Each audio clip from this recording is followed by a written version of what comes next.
Hi, positive readers. It's Positive Writer today with another video, and today I'm going to be doing a little chat, and today I'm going to be chatting about why Zelie and Inan from the Children of Blood and Bone series mean so much to me. I read Children of Blood and Bone back in 2019 January, so it's been like 3 years now, and it came out like in 2018, but this book is an answer to prayer. And I'm here today to talk about why Zelie and Inan specifically are an answer to prayer, and why I still ship them after finishing this book a couple days ago. So, without further ado, let's get into this. I kind of broke this into parts, so that it's not just me rambling, because I could, but like I wanted it to make sense. And so, the first point that I wanted to bring up is their characters individually. Because, obviously, they're the part in this book where they don't even know each other. And so, we have their individual characters and why I love those so much. First, we got Zelie. We meet her, page 1. She's a baddie. Like, I remember reading, like, page 17. She immediately pops off. You know what I'm saying? She's in the tent with Mama Agba, and then, like, these guards come in, and all this crazy stuff starts popping off. And we see her stand her ground. Like, regardless of anything that happens to her, we see her stand her ground. And that is our first introduction of her character. She is a warrior, and she is a fighter, and we start to learn about her past and the things that she's gone through. And then we start to, like, realize that those things have not at all defined her or taken away her fervor or fire to get justice and to, you know, do the right thing so that her people can be free. We see that. Then we have Amari, which, again, I'm not here to talk about Amari, but it is important to the story. We have Amari, and, you know, she's kind of sitting with her mom, who does not like her very much. And I'm pretty sure Inan is probably mentioned at some point, but her story is a lot about her servant friend who was, like, mistreated by the king, which is not in this chapter, but it happens later on. There will be mild spoilers in this video. I might try to keep it spoiler free, but I'm just really talking about the specifics right now because I want to get into the characters and why that is the jumping ground that I went to when I started shipping them. And then we meet Inan, who, okay, like, we know Zelie's a baddie. She's on the front cover. I love her. Black Girl Magic. I love her very much. She's amazing. She gives me the same feelings that Korra from Legend of Korra does, and she's like my top favorite female character in the world. And so, yes. In other words, I immediately love her. And then we have Inan, who you meet some chapters after all these other two characters, and who is a stark contrast to them. Because Amari, to me, is like the middle of Zelie and Inan. Amari is a princess, but she sees, and she has been mistreated by her parents in a way, and she also sees the mistreatment of others because of her kind heart, and because of, like, her circles and the people that she talks to and knows. And so, she kind of just can't deal with it, and so she kind of joins Zelie's side. Zelie is completely opposed to the crown. She hates it. They hurt her very much. She hates it. Then we have Inan, who literally, we meet him, right? First off, we meet him, and he is a black prince, an African prince. I remember reading this book in 2019, which was a couple months after I had declared on camera in one of my old videos that I wanted to see some more princes, like some more princes in stories that were main characters, because I think that we see princes often, but they never matter much unless they're a love interest, you know, and I think that I just wanted to see that. And so this book not only gave me that, but it also gave me a black prince, the first black prince I have ever seen in any book, movie, show, whatever. It was the first one, y'all. I don't think you understand how revolutionary that is for me. It's something that I didn't even know I needed, but I did need. Very much so. My soul was longing for it. So to see this character was immediately like, I immediately love you. Like, I'm immediately endeared to you. No one can ever change my mind about Inan. He's my favorite character forever. I love him. And not even just stopping there. He also has so many layers to him, I think is my favorite part about him, because, again, Zelie, we meet. She's a baddie. We know who she is. And then Amari, we can tell she really is not with the crown, even though she is their daughter, you know, and so those are very clear storylines. Inan's is also clear, but there are so many great discussions that get to be had in his point of view because of his differences with the main characters, because we meet him, and I'm pretty sure we meet him in like a meeting with his father, and we see right off the bat that he is literally 100% convinced that his father tells the truth all the time and is completely right about these magic user people. Like, he thinks that they are just horrible. You know what I'm saying? That they're horrible, scum of the earth. They need to be eradicated. They threaten the crown. Okay. And he believes that. And being in his point of view is just amazing. I mean, I love Tomi Adeyemi for giving us his point of view, because we really get to see why he feels that way and how hard it is for him to feel a different way. Because when you get ingrained, when something gets ingrained into you, I mean, breaking free of that is very difficult, and I speak from experience, which is another reason why I love Inan, because he's so relatable to me. Like, I love his character, and I understand that feeling of having someone that you look up to drilling things into you that are negative about a certain group of people, and then you kind of, you adapt that, even if you're not really trying to, and he has to because he's the crown prince, and so he immediately gives him a task that involves, you know, catching his sister and then catching a magic user who has been causing problems, which is Zelie. And so he immediately gets this quest. You know, he's like, I'm going to prove myself to my dad, you know, because he clearly is correct about this stuff. He doesn't know that his dad is, you know, oppressing people. He thinks that these people deserve to be oppressed because that's the side of things that he is on. And I love the fact that Tommy was like, I'm still going to give him a point of view because, I mean, I understand how hard it would be to sympathize with somebody who literally is on that side of things.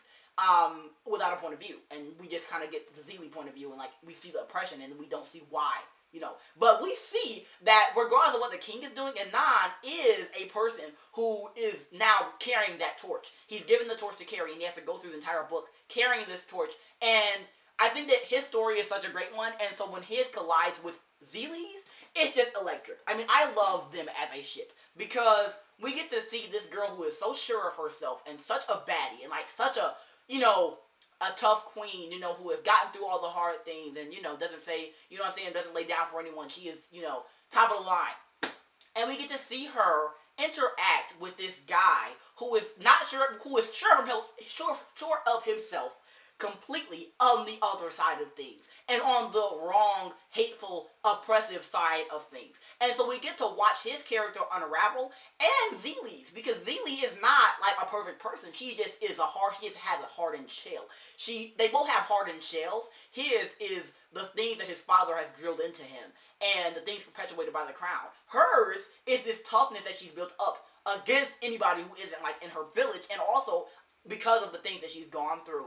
And we get to see her get these walls broken down, kind of, when they are together. You know, we see it in other times too, but I love that they do that for each other. And, like, their first meeting I loved. Like, it was kind of one of those, like, you, like, see somebody and it's like, you know, sparks fly. Again, this sounds like a cliche when I say it, but I was eating it up. If you have watched this channel for a minute, you know that I love fantasy books. And I don't like it when the romance in a fantasy book outshines the fantasy in the book, because otherwise I just read a romance, right? But in this book, the romance does not outshine the fantasy at all. Okay, the fantasy shines on its own, and the romance does too. Okay? And so I was able to thoroughly enjoy the romance and this. And I love their ship because I think they're such a nuanced, very original ship to me. Everything about them felt so original because I mean, do I even believe in love at first sight? No. Do I believe in lust at first sight? Yes. And that's what I have felt about them. Like, when I first saw them, I was like, oh my gosh. Like, I love them together for so many different reasons. And you have to read the books to really find out. And I see marriage in their future because I ship them. But I recognize that when they first met each other, it was a lot more lust. It was a lot more lust, a lot more magic. Something weird was going on there. And so it was a lot less, oh my gosh, we're going to get married. And a lot more, you're kind of cute, but I also hate you. It was a lot going on. But I love to see those conflicting feelings going on because, I mean, they're teenagers. Sometimes somebody is just cute. And whether they're your enemy or not, or chasing after you or not, or the person that you're hunting or not, you're still going to acknowledge that they're cute. And their scenes just continue to pick up. And I love them. I mean, I love the dreamscapes and, you know, her little nicknames for him. And, like, the fact that, again, we see him unraveling because he finds out that then he has magic, and then oh my gosh, you know what I'm saying, oh, now I am becoming the monster that I am hunting. But oh, maybe she's not a monster, you know. Zelie is the thing.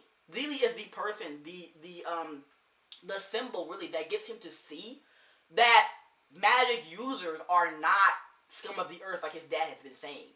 She is what gets him to see that they are people just like everybody else. And that his own family has been hurting these people for years. And he does not know why. And he has to reconcile with that part of himself. He's met with this. And then we get to see him really trying to like sit there and be like, wow, I've really been wrong this whole time.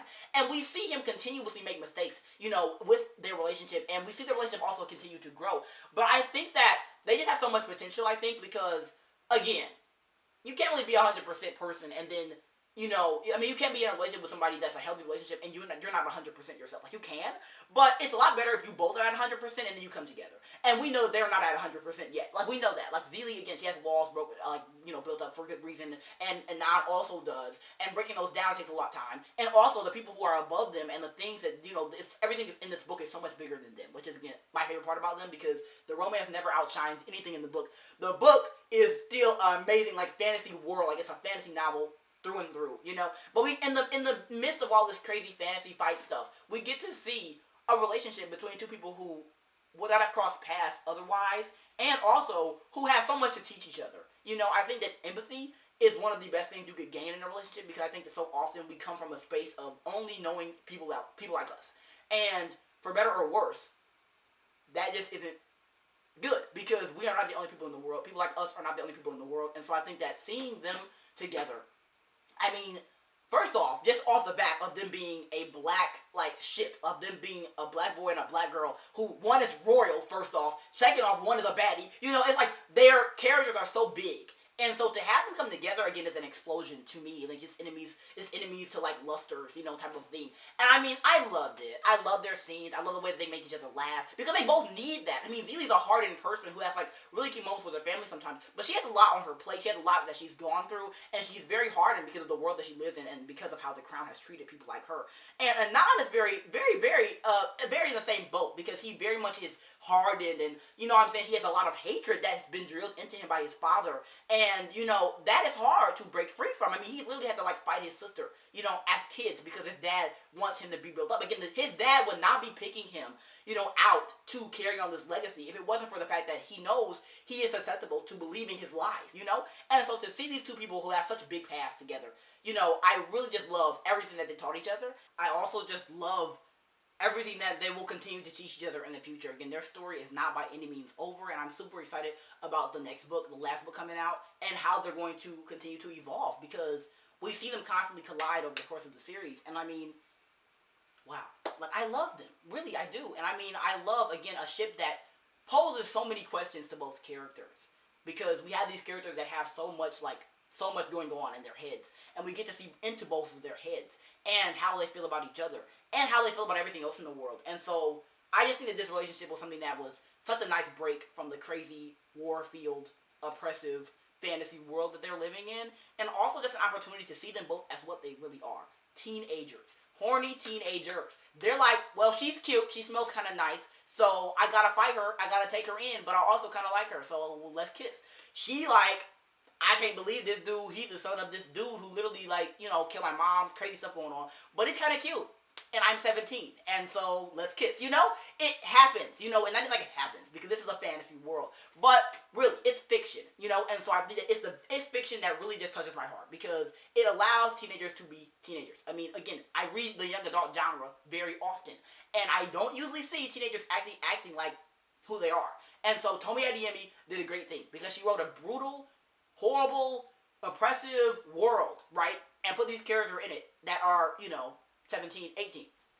And then was like, have at it. You know what I'm saying? Like, do your thing. You know, again, they both have these tags that are, like, so big. You know, Zelie wants to bring back magic. Inan wants to carry on his dad's legacy and teach, you know, Zelie a lesson. But at their core, who they are is still a teenager. They are still children. And so, again, I think they bring out that part in each other that has not been brought out in a long time, because proverbially, both of them have not really been allowed to be children. Zelie more than Inan, I think, because he's a royal, and because she has a loving family and he doesn't. But we get to see them come together and kind of bring that part out of each other. I think that was my favorite part about their relationship. My favorite scenes from them are those scenes when they're bringing out that love, that joy, and the happiness and the empathy in each other, because it's a feat to fall in love with somebody, or to even like somebody and be in the same vicinity as them, and on even playing fields where you're talking with somebody who is so different from you, and on opposing sides of a big, very warlike environment. But it gives them space to really have that space together. And for anything that happens in the book, first and the second, and the last, I just know that they have the potential to really just break barriers, and you know, and so I just ship them very much. If you ship them, tell me in the comments why. You're not the only one. I made this video because I wanted to express my own love for them, because they are very special to me.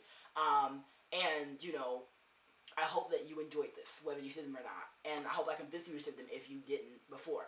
But anyway, I'm excited for the last book. I love y'all, and I'm going to see y'all later with another video. Tell me your favorite, like maybe like your favorite enemies to lovers ships in the comments. But I'll see y'all later. Peace out.